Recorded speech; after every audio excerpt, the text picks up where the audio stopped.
نحمده ونصلي على رسوله الكريم اما بعد فاعوذ باللہ من الشیطان الرجیم بسم اللہ الرحمن الرحیم۔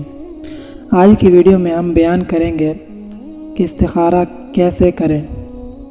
تو یاد رکھیں کہ استخارہ کے دو طریقے ہیں، لیکن استخارہ وہ شخص کرے جو رزق حلال کھاتا ہو، ناپاک حرام رزق سے بچتا ہو، ناپاک چیزوں سے بچتا ہو، باوضو رہتا ہو۔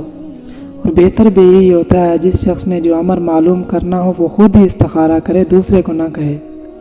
لیکن اگر وہ خود اتنا زیادہ گناہگار ہے کہ اس کو امید ہی نہیں ہے کہ اگر میں نے استخارہ کیا تو مجھے کوئی بات معلوم نہیں ہوگی، تو پھر وہ کسی دوسرے شخص سے کہے۔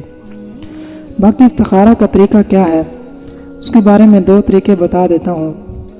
ایک تو قرآن مجید کی آیت ہے، بسم اللہ الرحمن الرحیم، سبحانک لا علم لنا الا ما علمتنا انک انت العلیم الحکیم۔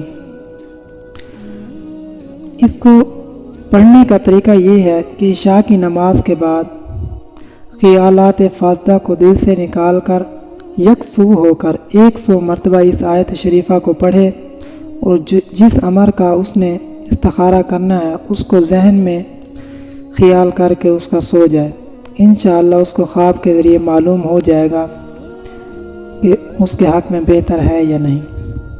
دوسرا طریقہ یہ ہے کہ قرآن مجید کی آیت ہے، بسم اللہ الرحمن الرحیم، وَأَسِرُّوا قَوْلَكُمْ أَوِ اجْهَرُوا بِهِ إِنَّهُ عَلِيمٌ بِذَاتِ الصُّدُورِ أَلَا يَعْلَمُ مَنْ خَلَقَ وَهُوَ اللَّطِيفُ الْخَبِيرُ۔